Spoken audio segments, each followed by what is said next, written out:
voice can fuck off. Candy voice. Oakley dokely. We're back. We's back. We're back with. That's very bright.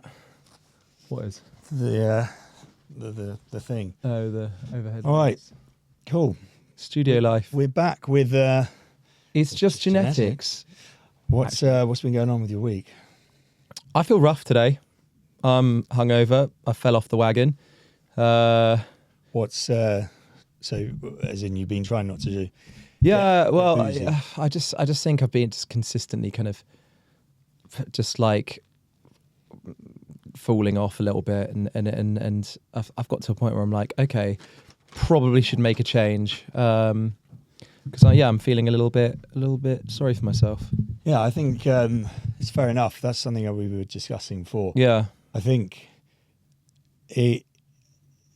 obviously the boozing and going out and essentially the cycle of feeling shit. I think it's all too easy to look at, okay, I want to go sober, I want to stop doing this. Yeah. And it's just one move. Like it's easy to do. it's just rough. I feel like I've got to the point where I'm like, okay, I could lie and just be like, no, I'm doing amazing all the time, but that wouldn't be very helpful to anyone, and also not helpful to myself. And I think it's easy to get. You think people are going to judge you for it. Yeah, and I think for me, it's I'm now at the point where I want to put in some steps to change that, and take control over that, because it's not something I can continue, and it's not something that brings me integrity or any kind of happiness. Well, I think it's it's this cycle. You go out, short-term dopamine hits, go out, booze, have a late night. It's great at the time. And then the next day you always feel, and the next few days, for me, it's like 3 days. I feel like shit. I feel worthless. You kind of feel like you've ruined all traction, which is not the case. You haven't. But I mean, you feel that way, right? You go flat for a few days in terms of like physically, which is one of my anchors to trying to stay sober, I suppose. And also that the problem is I haven't been going long enough at any point to going for a long enough consistent period at any point recently to truly feel the benefits. And so I think I just sit in that place of, I suppose it's a place of comfort, but it's also a place of discomfort where I just go back into it. Yeah, I think it's crap. I was also reading the other day. I think it's basically because I'm on 100. I think I'm on day 100. Yeah, which to me, when you say that, it feels like such an unscalable number. I'm glad you said that, because the reason I feel the same every time I start. You set a goal of, okay, I'm going to go sober for 3 months. I'm going to do this it feels like so far away. And I think the way to do it is to break it down. It's like, right, I'll do a week. I'll go. We're still not like alcoholics or anything. Like, let's be honest. There's so much. No, but I mean, I could easily slip into that world, I think, and I think I am getting closer and closer to it. Yeah, as an alcoholic, which for me is a little bit too scary to do, and I'm going to have to take steps to stop that. Well, I think it's cool we can actually do this, because I don't know if I'm speaking for you, but I think the way I approached, because I've always been doing sort of efforts to be sober or just to be clear, get consistency, and I would kind of, as a bit brutal on you, I'd be like, oh, for fuck's sake. Yeah. I don't think it's like the worst thing you can do is.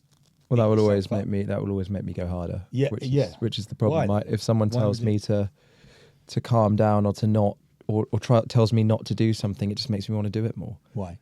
Because I think it's human instinct to go against the. I think no one wants to be told what to do or controlled, and I think I have a particular set of skills, adversity to being like pressed into corners, because I'm like, no, I know. I don't know. It's like I know what I'm capable of. But that just sends me. It's almost like I'm triggered. Yeah, I don't know why. That's interesting. I think it's quite consistent with, if you think of how I've been with you. Yeah, it's very much like you'll tell me, for example, metabolic. You'll be like, "This is such a good workout. This is great." Yeah. And they're like, no, bodybuilding. Then I try it myself, and I'm like, "This is amazing." Yeah, and you've got to discover it for yourself, don't you?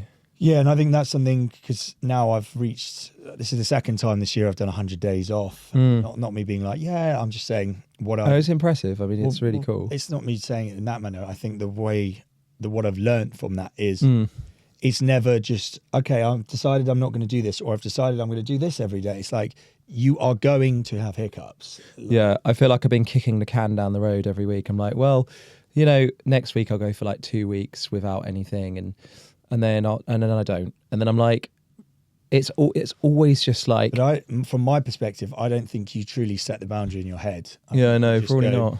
Oh yeah, no, I will, but I never hit. Yeah, but I think I need to professionally sort that and get some sort of therapy or some sort of. I think some sort of medical advice about how to train yourself. It's a journey.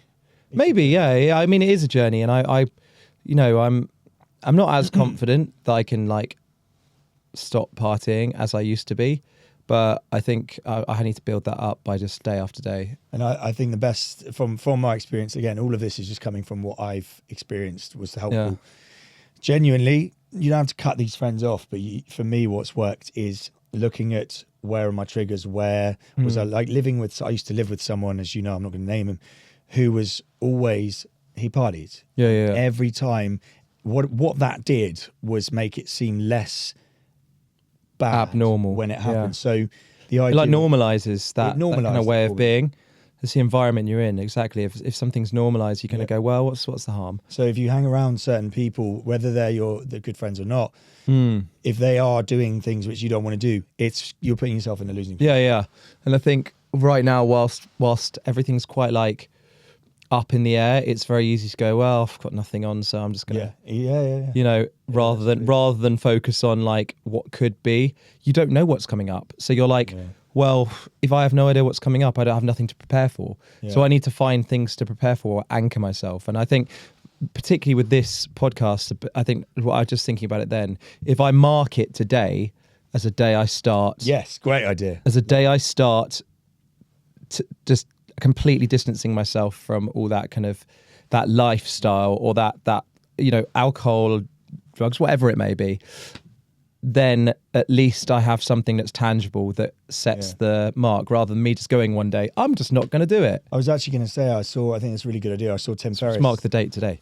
Done. Yeah. Mark it, and I'll keep telling you every podcast if I'm still going on it. Yeah, and it's good because it keeps you count. That's hold accountability. One of the reasons I started the social media, and it feels weird as fuck posting your journey, and you often look at other people like friends and who are doing similar things, and you get a bit cringy by the content they post, but actually doing that and saying, you're like I've said, I'm going to DJ at Tomorrowland 2020. Whether that happens or not, I believe there's a shot. You follow through with your word if it's. But I've done music production marked 5 times a week at least, for at least 2 hours every night. Yeah, and it's that you're creating that accountability. And this Tim Ferriss was saying he was running through. They did no caffeine, no alcohol, no coming, and all of that for like a month. I saw an article about no fat for 6 days. For like 6 days or something, and apparently the effects on the body is quite. So they're called fapstronauts. Fapstronauts. So I read through it when I was doing my fapstronauts. I read through on Reddit. It's hilarious. So they run through. There's like a schedule where it's like week 1 to 2, you'll experience this. And there was one. Basically, it's you do get a lot of benefits, energy, things like this. Whether they are scientific or not, I think the believing that you're going to get them it's placebo. But I also think there's a flip side of the fapstronauts where you're basically not spending as much time wanking in your room. So you're noticing more, because a lot of them would be like, I noticed girls looking at me. And I'm like, did you? Or were you not wanking in your room? To infapity and beyond. To infapity and beyond. Okay, but, that's interesting. One thing they did say is you get this, I can't remember what it's called. It's called like, it's basically you get to a certain period, flat line, where you just feel numb and no energy. And I did, because I did the whole no fap thing for like 90 days in lockdown.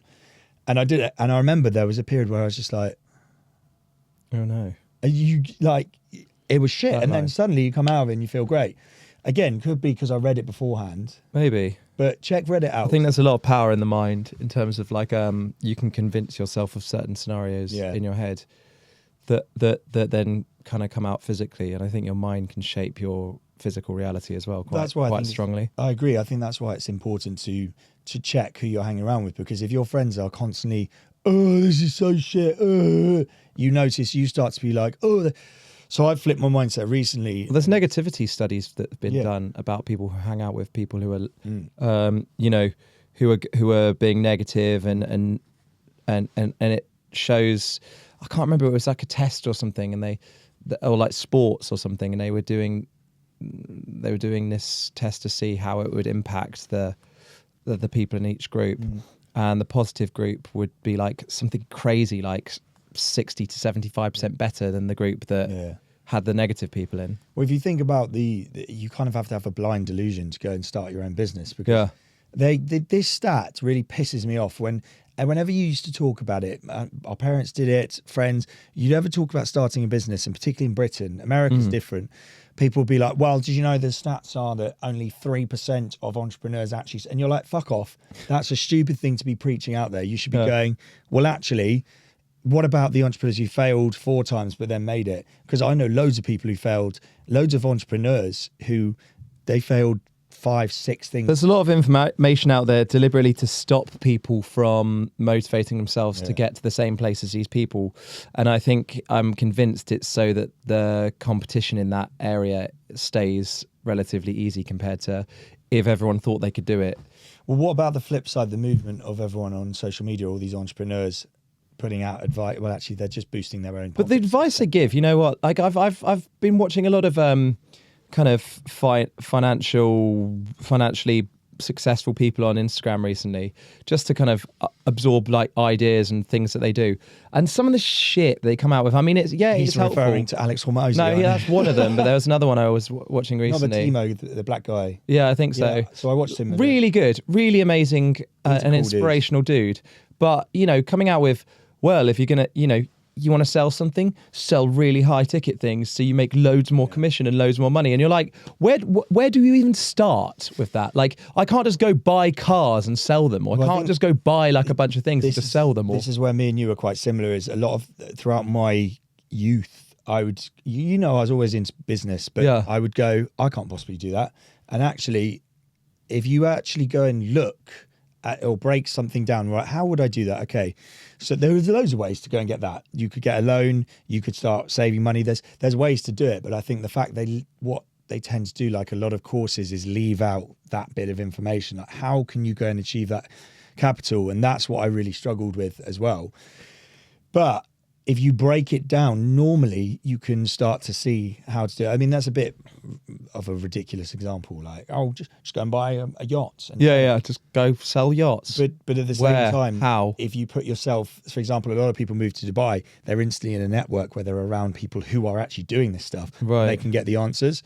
And that's what I realized is with business, I would try and do it solo, but actually putting myself in these environments, like you would meet someone and you're a yacht broker. Amazing. Could I pick your brain? Absolutely. People who are successful, always happy to share. So this Timo guy, I met him at a retreat, the creators retreat. And I just went up to him and said, hey, mate, you've sold a business. I'm actually in a similar industry. What would be your advice on me trying to raise money for this? And his first question was, who would buy this? What kind of company would buy this? And I was like, oh, no one's actually responded. And I was like, probably someone like the Access Group, Design My Night things. He was like, but yeah. And he was just working out in his head. And it was interesting seeing, because Instagram, you can't really humanize as much as you think. And then what was his answer in the end? I can't remember. He wasn't interested in investing. Idiot. Fool. But I also am very careful not to be like around these people sort of almost saying like, could you invest, because they get this all the time, and it's actually quite nice just to form a relationship with these people. He gave me his number. That's cool. I think you wouldn't do that unless you thought, okay, this guy should reach out to him. And then this other guy, Chris Donnelly, who does the Entrepreneur series, it's really cool. He basically has people send in shitty things their bosses have done, runs through them, and he'll be like, this guy's a bellend, let's be honest. And but he was running through that he does all this. He's got to 500,000 followers in a few months. But it's actually a funnel. So on Instagram, his Entrepreneur series gets eyes on him. he can then funnel them into his page where he can funnel them to where they buy stuff. And you're like, oh, I've never thought about using we should certain get some content. merch. Huh? We should get some merch. Well, exactly. With this, what you can do is, this is a podcast. We can funnel people to see about us and invest. Yeah. in Well, I was us. like, for anyone who's ever been doubted and just told it's just genetics, we can get merch for them too. So you can walk around. Well, I think that's coming soon. Merch coming soon. Maybe. So I have some topics. Topics time. Body dysmorphia. Let's do. Body dysmorphia. So I was thinking about, I was going to do a reel because I realised I've just been posting this content. Right. And I was like, I want to do a reel on, and I was thinking about how I've been doing a lot of high rocks training, and I've noticed myself whether I am or not, I'm getting skinnier, even though I'm eating like a pig. And I was like, It's inevitable. body dysmorphia kicking in beautifully there. Like most people would, not to be arrogant, but most people would be really happy with the physique. Yeah. Of course. I think it's logical to get worked up about not having what you once had, or I know it's body. What you're saying is you're getting leaner, Yeah. but you're probably losing muscle as well doing this, and that's logical. So Makes sense. I mean, it's like, what do you want? Like, what do you want to look like the way you did, or do you want to, or do Well, I you want want both. to be? Yeah, well, how you can't do that. You can't, and that's what I Unless realised. you've got like a massive surplus of money and you can just keep eating, steroids. or steroids. Yeah, Because you see, this is the problem. don't do those. I They're think- bad. I've never done them, but don't do them. Don't do. No, I've never done them. It's Unless just you want genetics. to. It's Unless you just want to get genetics, gains. you know? Yeah, it's just genetics. Exactly. But there's like, this is the problem with body. I think body dysmorphia is a scale. It's like you have a little bit of it. Yeah, it's 'Cause like there are ADHD, I think. Yeah, there's some people who have it really bad. Yeah. But I think you'll always look at yourself hypercritically. And this is the problem with social media, is you see people like, I'm not going to name them because that's just douchey, but big people in the industry who have, like one guy recently, he's just done ultramarathon and he's still shredded shit, big muscles. And you're like, oh, I want to believe you're not on steroids. I really do. Doesn't feel like that's But then true. I've met people who know him and they're like, yeah, of course he is. Of course he And is. you're like, Obviously. great. If it look, here's the rule for steroids. If it looks too good to be true, Probably is. Yeah. I mean, yeah. And if you Yeah, we realise could definitely do a like sliding scale of people who are on steroids. We could do a like name and shame steroids thing. Ollie March on steroids. Oh, God, maybe. I don't know. Who else? Who else? Jeff Nippard, not on steroids. No, he's not. We'll put them in little pictures. Yeah. As we go. Who's that guy? Mike O'Hearn. Steroids. Many steroids. Multiple steroids. Um, Who's someone more vague? Arnold Schwarzenegger. He's admitted it. Of course he did. Like, come on. But then we got people like Jesse James West. Do you know him on YouTube? Yes, I don't think he is, because he did a series where he interviews people on steroids. Yeah, I don't think he is either. Well, he interviews some people and they're literally they're like this. They're like, yeah, man, I get like kidney pain, back pain, acne. But he's just got very good, like, what's the word? Insertions. Yeah. He's got very good physique. Yeah, there's some people who are questionable though. I still don't. Mike Thurston. Mike Thurston. Yeah. Yeah. He's adamant he didn't.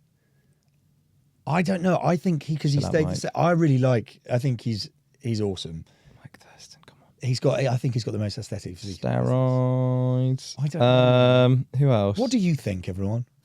What do you But think? yeah, I think what I was thinking on body dysmorphia is that it's quite. I quite like the fact that I have, because I'm getting fitter and fitter, and better at high rocks. I beat Dom the other day. He beat me. We're in a team. I know. This is his problem. He can't work as a team. no. He legs it ahead, and you're like, guy, we're finishing at the He was same fuming. time. Dom doesn't like. We're so competitive. We came off the ski erg. I came off a 250 meter ski erg, Pulling and he like and he legs 119, and he something legs it crazy. off, and I'm like, of course I'm not going to be able to keep up. My lungs were dying. He was fuming. No, I was fuming. But yeah, what I'm liking is coming to terms with the fact that it is going to change. My body's going to change, and it's going to get smaller. I mean, I am working damned hard to keep it and getting stronger. It's tough. But you have to accept that I want to be fitter and better at high rocks. It's tough. If I just go to the gym and do bro splits, I look the best I've ever looked. Yeah, It's the most You're in- frustrating thing. You get it because you'll be there going, "Oh, am I getting fat?" And I'm like, Yeah. ridiculous shape. Yeah, no, I've got into good shape. I like I said yesterday, pissed me off because now I feel like I've taken a step back, Yeah. but I probably haven't. I mean, we got those. Yeah, I'm just gonna. Yeah, I mean, What are you doing? gummies. Chuck me one. Oh, hang on, let me have my few. Oh. Yeah, I got you some. Overload gummies. So I got these. I saw them on Instagram. I actually bumped into one of the marketing lady behind it, and she'd actually seen my stuff on Meg, shout out to Meg. How Meg? She's a legend, and she'd seen my stuff on social media, which is really cool because I've only got like 7,000 followers. Let's just She was say like, actually, she's really lovely. I wanted to reach out to you, and these are one of those things. You know, I've seen them advertised loads along They're with. Like, everywhere. Like they're what was getting your them. initial impression on them? Before Well, I was trying just them? like, I'd love to try them. I was like- there's no like, yeah, obviously there's I that was like, like, oh, it'd be a what's load of another crap. gummy? It'd be like some crappy creatine. But actually, I get it. I've seen a difference in my body in literally like a few days. I was already on creatine. But creatine always makes you look better. But is because when you go traveling, me. I'm not. You've got your own. Oh yeah, but I want one sour watermelon. But you don't have to take that bloody creatine thing with you, Yeah. which is great. So, and they actually taste nice because a lot of the gummy things taste like poo and wee. Oh, it's a nice one actually. Yeah, it's blue raspberry, sour watermelon, and they have also worth mentioning. You have magnesium in them, which will make your sleep and your recovery better. Oh well, speaking Vitamin D3. Speaking of sleep, I've been getting shit sleep recently. Why? I don't know. Yeah. So, let's get a moment. I just noticed I'm waking up at 3, 4 every night. Okay. Every night, and then I go back to sleep quite quickly. And I'm like, why? What's a change of season? Yeah, but it's been for like 2 months. I'm on the magnesium again. Yeah, we also went back an hour, so Yeah, but it's just very weird. your body might just be well, you sometimes wake up at like 6 a.m. and stuff, so Yeah, I used to, but I've been really. so pushing it back an hour is 5 a.m., so it's not far off 4. Yeah. Something I was going to discuss there is small town minds. Small town mindset, yeah. So, one thing I've noticed is this is why I think travel is so good, right? When you live in a small town or you live somewhere where it's a small community, you don't really travel, no one really travels much. The opinions are all shared, really. You don't really get a broad perspective. And it becomes like an echo chamber. And this is why I push people to travel, because you realize how different everyone's perspective, opinions and shit like that are just from getting out of your bubble. Yeah. Like London, just getting out. And that's why I think it's important. So your world is only as big as you make it. You know, travel and reading, like we said the other week, expand your world because they expand the possibilities and they push the box of what you know. And the more you explore, the more you widen your perspective in your world, and the more it gives you And also, I think- horizon to explore and draw from. And also when you get your opinions challenged. So I used to be, even with banter, I remember people would throw banter and I'd be like, shut up, and I couldn't take it.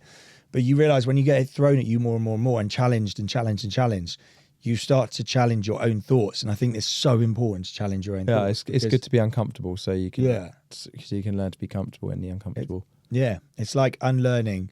So, for example, gym shit. Yeah, You know, the thing where they went, you need to get 20 grams of protein, 40 grams of protein in within 20 minutes of your workout, or you will lose. total. The nonsense. anabolic window will shut. The anabolic. One. Unlearning that. What's something you've unlearned? In the gym. No, just anything. Well, I'll start with gym, like squat form, having like sitting right back into a squat. Yeah, it's great for the glutes and stuff, but actually your knee health actually gets improved if you push your knees forward a little bit. Obviously keep the weight in the heels, but if you push your knees forward a little bit, the ligaments and the areas around there strengthen up. Well, there's a great example of this, right? That's so true, because do you remember first training? No, make sure your knees don't go over the toes. Now there's so many movements around. Fuck yeah, get those knees over. Make sure you're mobile. Knee health. Everyone's got bad knees. But like that was just accepted that you didn't have your knees over toes, and you're like, what the fuck? So that's a great. I example. think like it's logical though that kind of that that thought process, because obviously when you're doing when you're doing legs, and particularly squats, you want to put the weight into the back of the legs and through the kind of posterior chain, so you're getting strength in those bigger muscles. But if you're neglecting to work the strength in your knees as well, and the kind of flexion, then you kind of needs to be. Yeah, it's like, what's more important to you? I'm just going to throw in words to think, so I'm smart. Ligaments tension. Ligament tension. But also, I think someone said this. It's probably a book. When I say someone said it, there was a book or someone said it. They were like, the best practice is only best practice until someone else finds a better practice. Okay. And you're like, oh, yeah, that's kind of evolution of everything. Yeah, I mean, there's a book by Matthew Said called Bounce. Bouncings. Oh, I shouldn't say that. Bounce. And there's this. It comes out with the notion of 10,000 hours of practice makes an expert, or like a world class kind of player in that sport. But it says 10,000 hours of purposeful practice, which is the real word involved, which is when your practice evolves and it stays purposeful. It's not just like, you don't just like hit a ball against a wall for 10,000 hours and expect to be the world's best ping pong player. You have like better and better players, you have better and better training systems, you evolve, your practice evolves with your ability, and it's constantly, like Mozart and his various instructors and people he was trained by, and as he grew older, the different ways he would align his practice. And then you see, once he gets to, I can't remember what age it is, it's quite young, but that's when he releases his first real masterpiece. Yeah, it's like 15 or something. But if they calculated it was around the time of 10,000 hours of purposeful practice. And it's the same with Serena and Venus Williams, are exactly the same. It's interesting. Amazing book. You should get Bounce. The purpose thing is so true, because you look, I think about, just using my own examples here, the music production stuff I've been doing. When you really enjoy it and you're like, okay, I'm building towards a purpose, it flows. Yeah. But when you have to do the nitty gritty stuff and you forget where your purpose is, you're like, it's boring. You start to fall out of love. But what will happen for you eventually over time is, as you get better at it, you'll be put into more environments with people who might be better, or that you might learn something from them, and eventually you'll be practicing in different ways, because it will evolve with the skill you're getting, and particularly if you're seeking it out.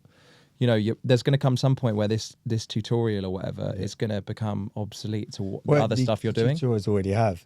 It's like, I think that's what I've learned. I love. That's why I go off road. You have to find. Again, like I said, broadening your horizons, broadening your ideal of the possibilities through finding people who give you another angle, or finding, I don't know, an instrument or a sound or a platform that expands that further. It's so true. I think that the mindset I've been trying to adopt, and I'm a stubborn bastard, is that you can learn something from everyone. Because I used to be this little kid who'd be like, oh, I'm quite smart, so I didn't, and you'd sort of miss out on potentially learning. Now I try and learn something from it, so everyone I meet. And with that mindset, I've noticed you're so much more receptive to just everyone's opinions and thoughts. And it just makes you think a bit more. Yeah. It just widens your horizons. All right. I am so tired that there's only one thing for it. What?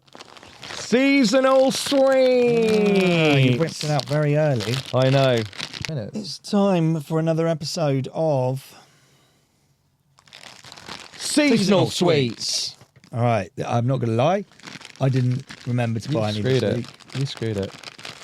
But I went to one of the coolest experiences at the Hilton Park Lane, and they do this, it's like a tea cocktail experience where they pair different foods with teas and cocktails, and it's a proper experience, really cool. Anyway, they happen to have sweets, pick and mix for the final thing. And they happen to be Christmassy. Well, these aren't ones you can buy in the store, but go to the Hilton Park Lane and you'll find Hilton Park Lane. What do you have? I want something. I don't really know, to be honest. What? This is the most pathetic seasonal sweets you've done. What is that? What did you just eat? That was very nice. What is it? It's literally just fudge. That was very good. Melty as fuck. Oh, that is very nice. Oh, what else do I want? I want this. Oh yeah, and I also need to record. Oh my god, that is exceptional. All right, I got Cadbury's Puds Mini. I've never actually had these. I've had the bigger ones, I think, but these are mini Puds. They're like Cadbury Dairy Milk Chocolate with a truffle centre, hazelnut pieces, and rice crisps. It's obviously seasonal switch. It's gone from Halloween to now. You got to throw it because it makes it cooler. All right, 3, 2, 1. Oh, nice. Very good.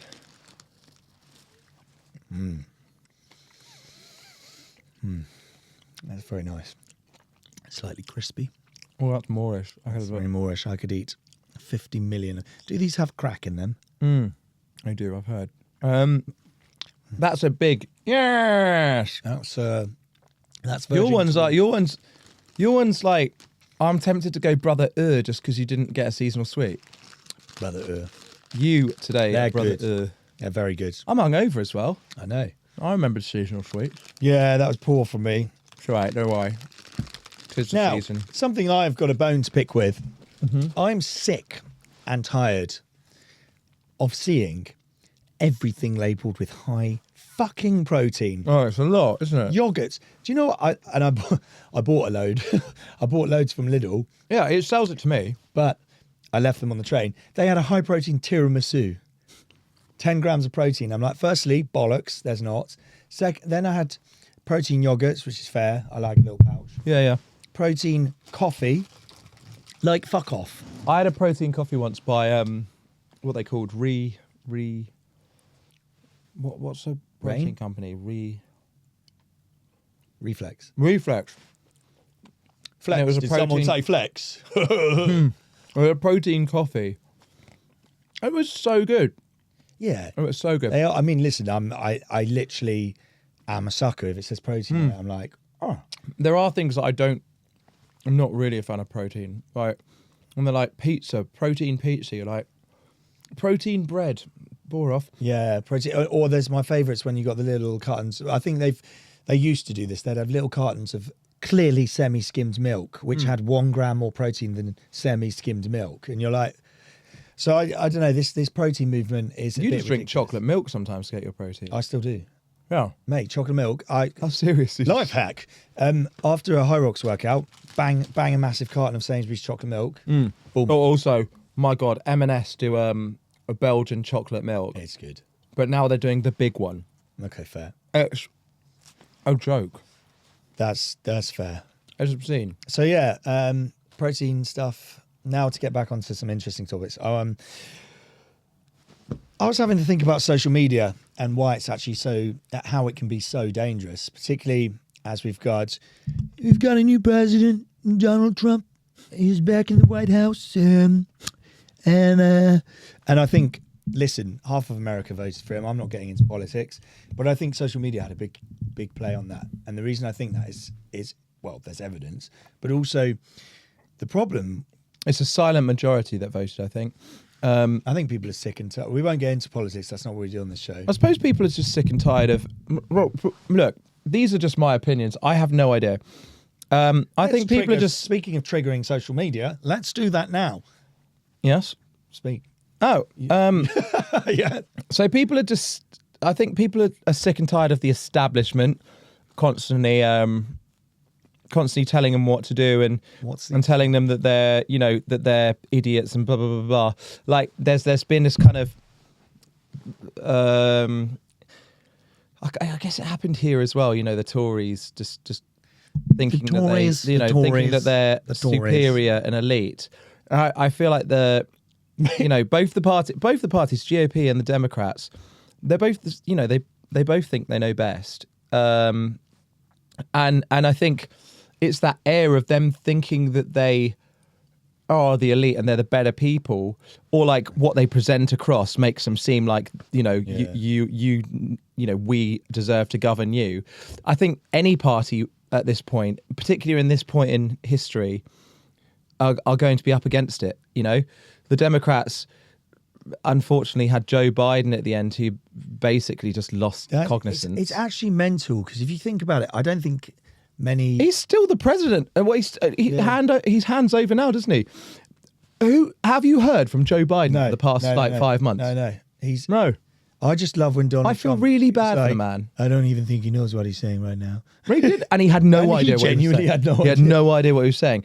And I think That's mental, that someone who's clearly and also the assassination attempt. Yeah, but that's your president. Yeah. Like, this is the leader of the. It's anyway. We won't get too political. They dealt with it with Kamala. Yeah, I mean, listen, She seemed, I think during politics there needs to be the ability for people who have strong opinions to go, if they don't know about something, to go, I don't have an opinion on that, because so many people, this is where social media, I think we can relate it to, is it's presenting you with things based on the algorithm that you like, that you're watching for a long time. So you get presented with more of that. So you effectively get polarized, or is that the right word? Mm-hmm. Polarized to it. And you don't even realize, because I've found my opinions for certain things getting stronger because you watch a reel for longer than others. It validates you, and there's some truth in it. And it's an echo chamber, because your opinions are reinforced by other people's comments who have also been. And I think people think that Donald Trump is echoing their sentiments and their anger towards the establishment, and Donald Trump's tapped into that rage and that misery that a lot of people are feeling through being squeezed by recessions and COVID and all this stuff. All this stuff has now grown, and it's acted as a catalyst for this guy to capitalize on and make everyone feel really angry. Because he just plays on anger. He plays on anger, and he says very rudimentary things, and people think he's representing them. Whereas if you look at Kamala, she's very well spoken, very well put together. The Democrats made a really bad mistake of just calling Donald Trump an idiot the whole time and saying he's ludicrous. The fact of the matter is, you say that, people then take it personally because they think they're being represented by Donald Trump. And so you've got a whole swathe of people who are like, don't call us idiots. Yeah.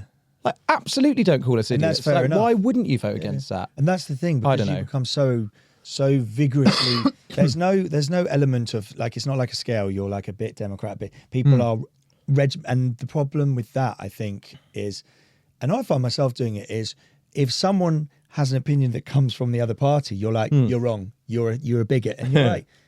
When you stop, I've done this a lot. You stop and think about, someone you hate says something. You're like, dickhead. He's a. Okay, he's kind of got some. Have you ever thought? This is what I've been thinking about recently, and we will talk about politics because I think it's important. But no, I don't know enough. You probably know more than you think. So when I look at politics recently, I'm like, all these America and the UK, they are essentially two-party systems. I mean, we can argue that there are more than two parties in the UK, but let's be honest, there's only two who ever get seriously voted for at the moment. Yeah. Along with America, who have their two-party system, which it actually is like a two-party system. And there's independents who, what's the point? Maybe they rise up and become Lord Buckethead. Lord Buckethead ran for Maidenhead. We're from Maidenhead. I think when Theresa May, it was really funny looking at Lord Buckethead standing next to Theresa May. For anyone who doesn't know, Lord Buckethead literally has a boot, or he had a boot on his head, and then he became Lord Buckethead. Yeah, he's got like a bucket. Now it's like a full-on bucket, like the Black Knight from. It's amazing. But my point is that when you think about that, it becomes like fire and ice, like those dueling dragons. Like, the reality is that both the parties are supposed to be working for the country. Yeah. When did it become a battle to be the better party? Why can't they work together?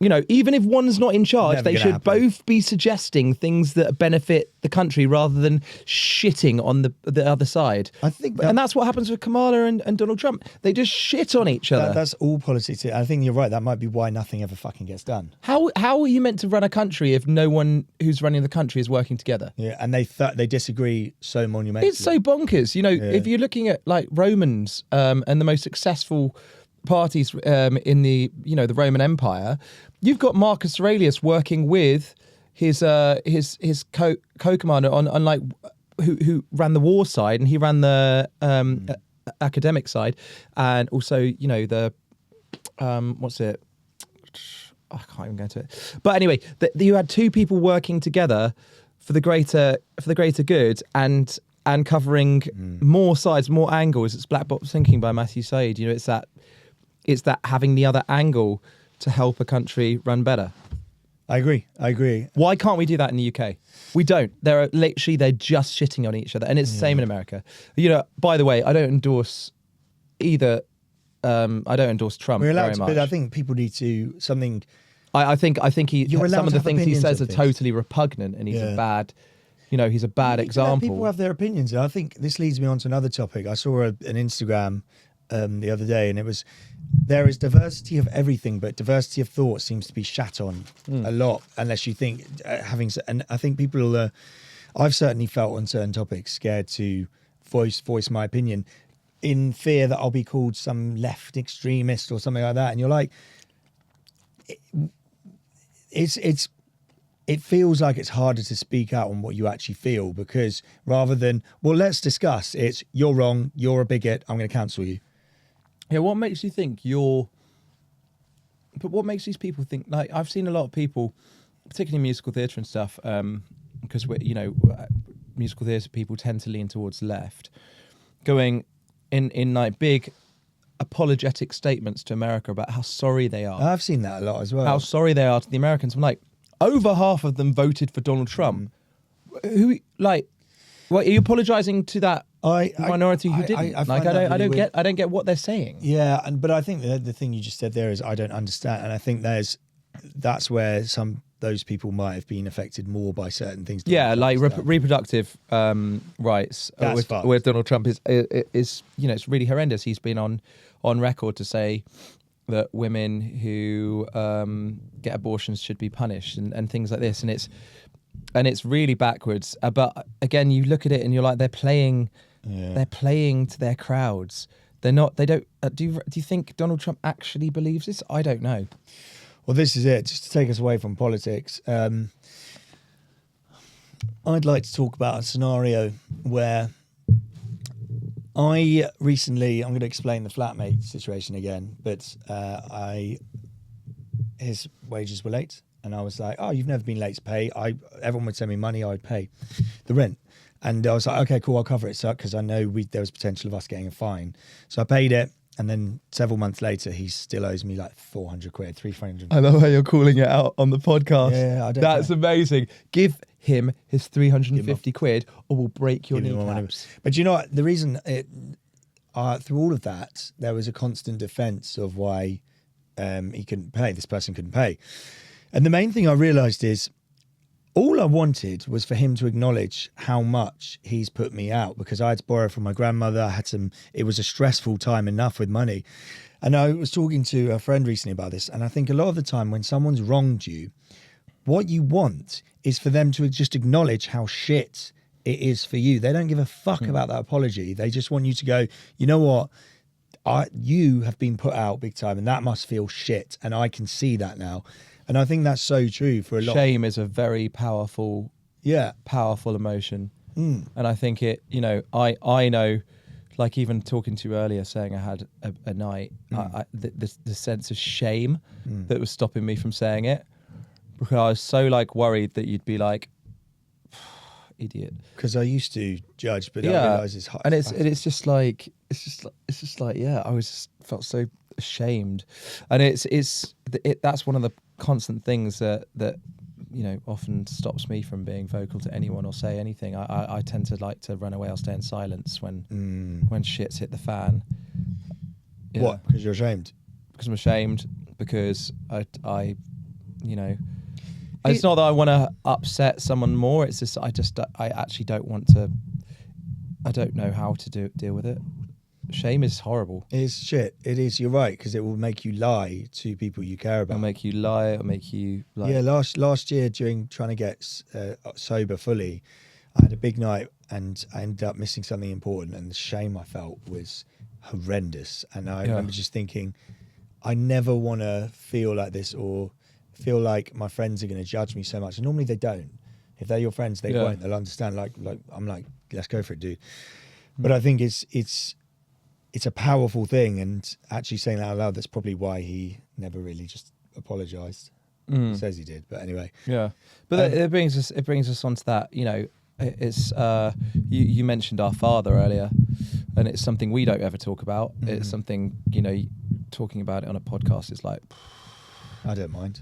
Father will do what yeah, but I often wonder like how much shame he must have felt being you know the position he was. I mean, should we say? Yeah, fuck it. Yeah. Our father took his life when we were younger. Don was 4. And he was quite a heavy alcoholic. Basically, and it's a horrible situation to hear. I was 5, you were 3. He was fired from a job unfairly, and that turned him to alcohol. He spiraled, and we didn't know any of this. And then he won the case, but still was depressed and ended up taking his life when we were younger. And I didn't know he was fired. Huh? I didn't know he was fired. Yeah, he was unfairly fired, and then won the case.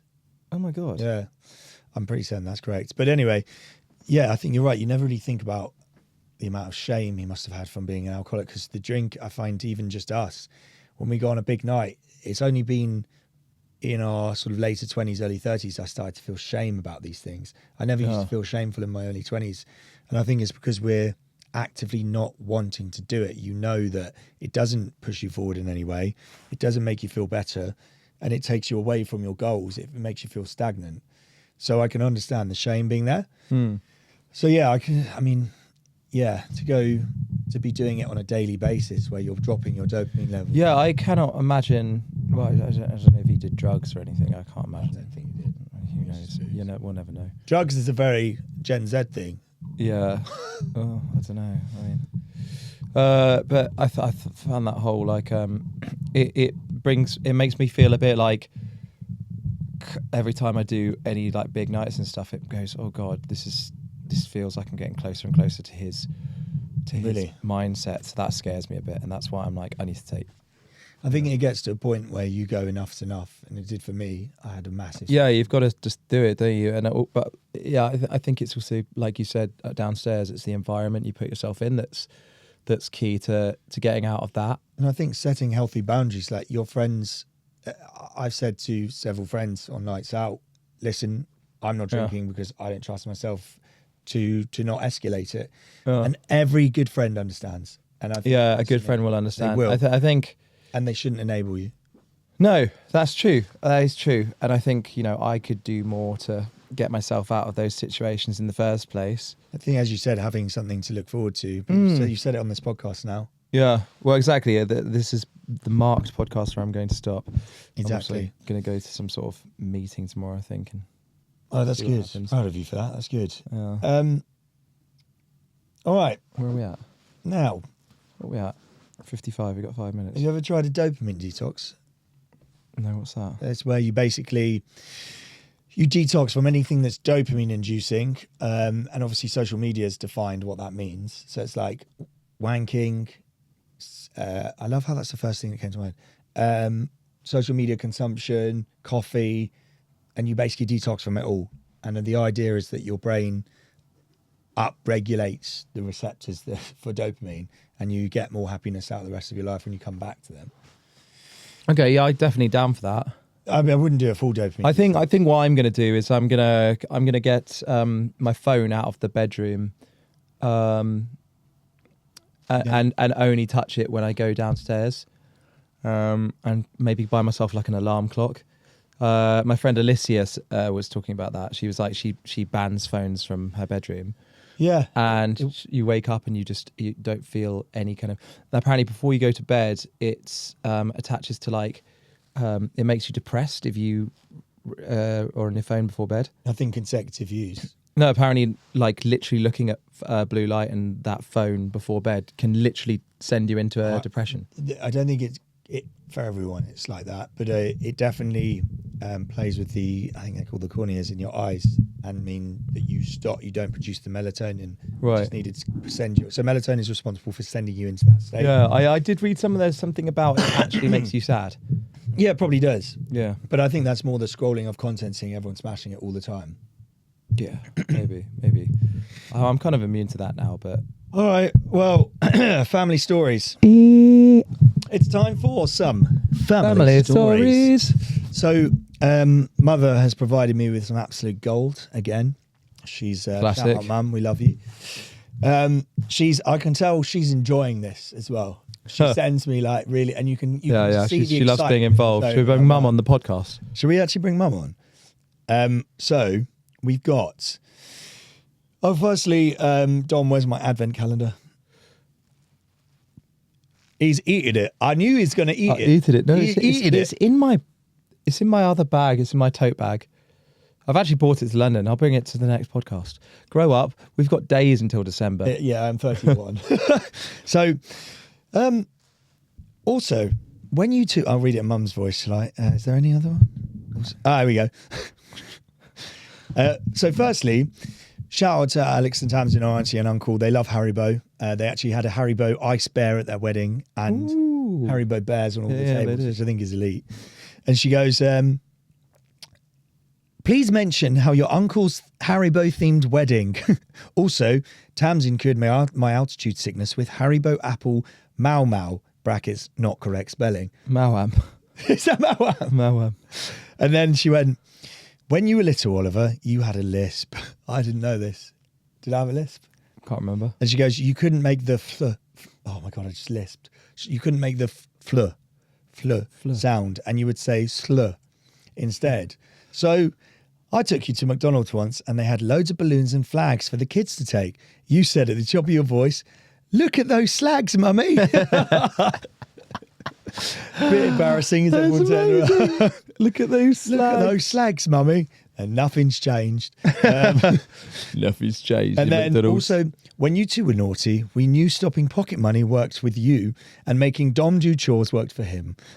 Wow. Don't know if you remember, we made Dom sweep the leaves in the garden once. He stood on the patio refusing because there was an old wasp nest up high in the conker tree. It was winter, so it definitely was dead. He stood there with his coat hood tied so tightly, saying he would be attacked and killed by the wasps, and what terrible parents we were. They would attack and kill me. And they were terrible parents for making me do that. He hated it. Yeah. Any chore. I he hate hated wasps so much. You hated it. I hate wasps. They're just like the most pointless insects. They're just like little Yeah. shits that just go. Do that into the camera. But I think like wasps are like useless bees. Bees like keep the planet alive. You watch Bee Movie, it's moving. Bee Movie's amazing. Bee Movie is one of the most moving movies, and it teaches you the value of bees. So whenever I see a bee, still shit myself. seen, Like like, people, I like try and dodge them No, because I get worried they'll be like, nah, this is a time where I want to die. Sting. Yeah.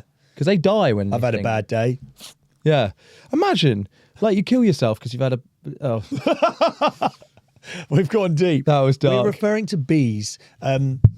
Referring to bees. Yeah. No, it's literally, it's like, right, I've had a bad day. Yeah. Dead. Done. Yeah. Done. Bee Movie's good. But Speaking of... wasps don't die. No. They just keep stinging people. I got one. I They're the remember prick of the sky. you were with me in our primary school. You, I think you were with me.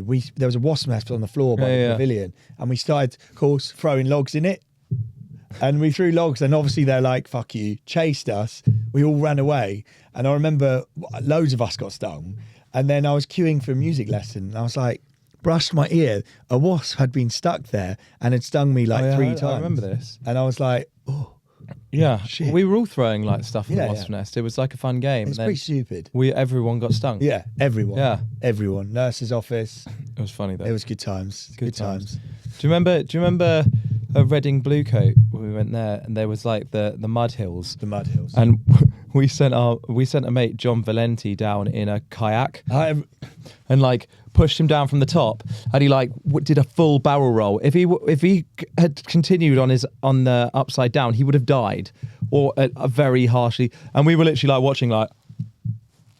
See, I just had this dickhead called Will Ward. Yeah. And he would do We things ended like him. pissing down the hill. Yeah. And like, It's gross. Like he was an absolute bogan. yeah, I watched him That's get an beaten American up on word the for floor like. in Ugh. Henley, and I was No, like, that's an Australian word for like bogan. bad. Bogan, mate. You're a fucking bogan. He was the worst. And I remember I got my whole year to just absolutely destroy theirs. Good times. Have we got any more fun stuff? They deserved it. Don't bully. Bullying's bad. Bullying's bad. I think my bald tablets are working relatively well. My hair looks luscious. Also, have you heard of Hux? Hux. What's those? This is a company. Oh, they're like the hydration. Yeah, they're actually banging. Tablets. It tastes delish. They're quite good. How many do you have? 2? Yeah, it's 2 per sachet. They're really nice. Look at the flavours. Oh, right. I like the lemongrass one more than I like the watermelon You one. wouldn't imagine flavours being like lemongrass. Lemongrass. The flower. Ginger and lemongrass. Watermelon. They're good though. I think Yeah, they're they good are for. really nice. Yeah, I reckon they're quite good for hangovers. I had one this morning. Yeah, they are really good. I think if you can remember when you're drunk to drink a hydration thing before bed, Yeah. game changer. Yeah, I think. Well, that used to be your thing, didn't it? You Yeah. used to be really good at like. Before I trying to became do- a sober who could sit on his pedestal and be like, I've done 100 days no that's all great, alcohol. my soberness. Yeah, well, no, I definitely had one of those, and then I have these like the gummies from what are they called? Feel good. Good or something. Feel good. Feel good. I think we put them in the last one of Yeah, the last yeah. podcasts, but they like level out my anxiety a bit, which is bizarre. That like actually work as well. Fuck. Yeah, and I mean I don't really, after what you told me about ashwagandha, I don't really like to promote it Yeah. too much. No. But I do know that levels you out a little bit, and it flatlines your anxiety a bit. Sorry, I just got interrupted. Someone, I uploaded a video from Reverie and someone's commented. What did they say? Arms. I mean, that's good. I'm very happy for Validation you. for the day. I need validation. Oh, I need. I can't post. I find it really hard to post anything. Actually, shout out to one of my favourite creators at the moment, Kai Sheps on Instagram. He's hilarious. Kai Sheps? Yeah, he goes back to his parents' house still and will just go into the microphone, into the camera. He'll be like, I can't hit my protein. And then he'll get something ridiculous like 70 frubes. And then he sits there and times how long it takes to smash this stuff. So it'll be like 2 kilos of cheese, yogurt, 70 frubes. And he just sits there and towards the end, he's like, and then he's just go, you have no excuse. I'm going to show you the frubes. My favourite thing about frubes is when you freeze them, and they're like mini yogurty. Oh my God, they're ice amazing. creams. Here we go. They're so good. I can't hit my protein! 70 fruit! This is the way his mum's like, 96 that's grams of ridiculous. protein, 2,300 calories. Why are you doing this here at our house, mate? Because you need to learn how to hit your protein. But you don't need that much. Look at me, and then look at you. There's no way you're going to leave all day. Let's see how easy this is. He just smashes it. Smashes 70. Oh, you're so funny. For 70 frubes for 90 grams Yeah. of protein, that's not much. It's just 2.5 kilos of yogurt. And it's just his mum in the background being like, oh, for goodness sake. Surely they're in on it now, and they're like just playing it He's up. now at 1 million followers. And What a I'm legend. like, fair fucks. Like, Yeah, yeah. fair. That's But something it's so niche, isn't it? Well, I'll give It's you. just someone doing something funny that they find enjoyable. Yeah, but it's because it's relatable because he's just a normal dude. Yeah, it's quite jacked. Any influencers, shout outs you'd like to give? Well, I just seen my friend Ben Radcliffe's got a job in a comedy spoof with Draco Malfoy and Shout- Damian Lewis. Let's do this. Let's Or do a Tom segment. Felton. Shout outs of the week. Shout outs of the week. Shout outs of the week. Shout of the week. Shout out Rowan Rowe. He's just bought a new flat in Dubai and he's just gone to see it. Very cool. Congratulations. Who else has done bit? Let me give a shout out. Shout out to Callum Kerr, who's playing Smoker in the new season of One Piece. Who's the enemy? We did Glow in Darkness together years ago, and he's basically got the coolest role in TV. Yes, that's amazing. Banging. Yeah, cool. We'll probably have to. Shout out think my about- friend Dean John Wilson, who's having a baby. Shout out Dean. Congratulations on the baby. Congrats, Dean. Yeah, I think that's pretty much it. That's it. Let's wrap it up. Well, any passing final thoughts? I would say this is how I feel right now. I feel like I'm going to be in a down place. But just remember, if you're ever in a down place, the chances It will are, pass. and it will pass. And I need to remember that now, because I know that if I go into a funk and I start cursing the world for my existence and all that kind of stuff, I know at some point this feeling will pass. The bounce back. And I'll feel better about myself, and ultimately I'll make people feel better about themselves if that goes that way. I think that's so true. I think something I want to. I'm always gonna. I'm the kind of person who loves to preach things that have helped me, and one of them is just gratitude. And I don't mean like, come on, journaling, great, works for some people. For me, writing down like I'm grateful doesn't work. But I think when you're on a walk, thinking, for example, what have you done this week? Well, fuck, I've done a lot. I've and it's been busy, and I haven't thought to myself, that's really good. Done the podcast, you've edited the podcast, you've learned 5 hours music production, you have smashed the gym. These are all great things. Yeah, you're quite grateful for CEO mindset at the moment. No, but like cool. just look at the things you've achieved every day and go, fuck it. Well done me, because it will help you push through. Also, I should note that we've got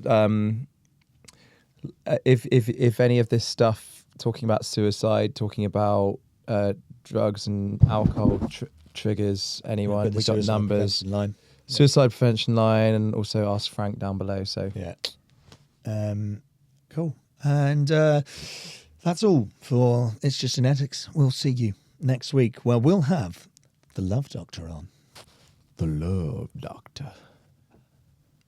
Dance. I'm going to start playing some music. Our first guest. Woo! We'll find out if it's just genetics. It's just genetics. In fact, you can cut this bit at the end, but I'm going to say, so to further emphasize what It's Just Genetics is about, It's Just Genetics is about unearthing all the grit and work that someone has had to put into their life to get to where they are or to be the person they are, rather than just branding you with one simple label. You know, we tend to do this as a society. We brand people with one sentence titles and things like that. It's very commercial. It's very capitalism gone mad, being translated over to people and trying to logicalize everything into one single sentence. Everyone has a journey, everyone has a story, and we dive in a little further. So once we get these guests on, we're going to start diving into Is It Just Genetics? Is it just genetics? Exactly that. And we'll see you. And it's not. It's not. No, end of the day, people work damned hard to get where they got. There might be a few who get through that, but most people work damned hard, take inspiration from it. Let's do this together. Yes. And then I want to, this will be cut separately, this is social stuff. So last week you gave me the AKT stuff. That deodorant's unbelievable. It's amazing, right? Like, genuinely fucking amazing. Is that the first time you've tried it? Yeah, but it's just the fact you're rubbing it onto your arms. Feels weird. Winner straight away. The fact you can cover everywhere. Secondly, they smell amazing. Unreal. And I love the branding. Yeah.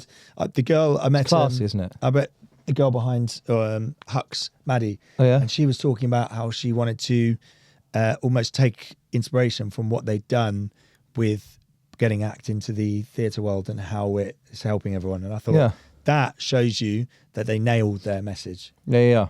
So kudos. So shout out AKT boys. Yeah, I mean, solving a problem is the way to is the way to make a business. Usually, you know, if you solve a problem, you've got a business. And that's what I didn't do with Pink Culture. Cool. Good way to end it.